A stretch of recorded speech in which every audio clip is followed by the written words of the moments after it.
Bon, donc c'est pas du tout glorieux, mais ça fonctionne. Voici le résultat de la retape maison d'une des Singomatic MakerBot du lab, qui avait pas mal de problèmes. Ici, la petite board de coupure de sécurité fonctionnait plus. Le contrôleur de l'extrusion de l'imprimante disait Tool Head 0 not found et ne répondait plus.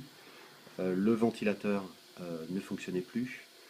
L'extrudeur, une fois ses réparations faites, faisait chunkling, comme on dit en anglais, clouk clouk, et donc là j'ai eu beaucoup de problèmes, démontage, remontage et bidouille de l'extrudeur. Ensuite, on a eu un problème très classique sur les Singomatics, c'est la molex ici d'alimentation du chariot euh, qui se met à brunir puis à brûler. Donc au final, eh ben, ça ne chauffe plus, et si ça ne chauffe plus, eh bien le premier calque n'adhère plus. Si le premier calque n'adhère pas, on ne peut pas imprimer, donc plus de plateforme chauffante. Qu'est-ce qu'on a fait? Bah, en fait, on a dérivé euh, l'alimentation 12 volts euh, intérieure de la Singomatic pour alimenter une carte Arduino euh, qui peut faire tourner un script ABS et un script PLA.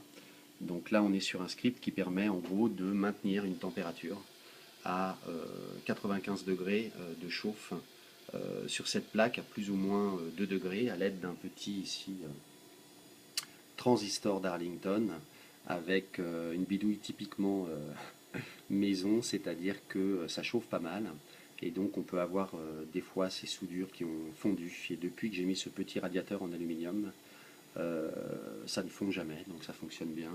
Ici un petit interrupteur qui me permet d'éteindre en fait la chauffe de plaque, donc qui s'éteint toute seule quand on atteint la température, mais ça me permet d'allumer l'imprimante sans lancer la chauffe de plaque.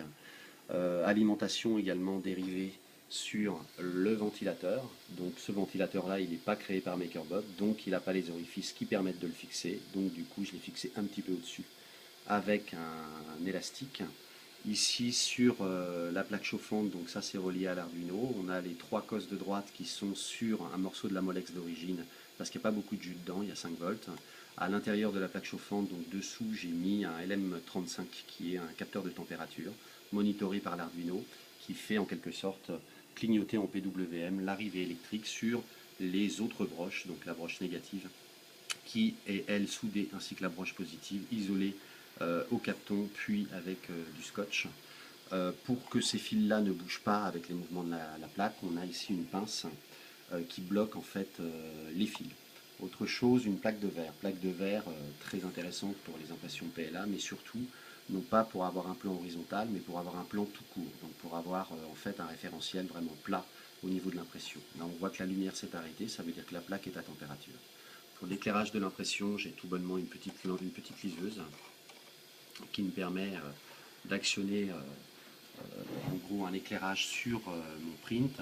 Ici également une pince qui permet en gros d'avoir une longueur de fil suffisante au moment où le chariot Z monte tout à fait en haut. Ici, Laurent Flamand du lab avait imprimé ces supports sur lesquels j'ai mis une tige lisse que j'ai récupérée sur un scanner démonté. Et donc avec tout ça, au final, on a une Singomatic quand même qui imprime proprement.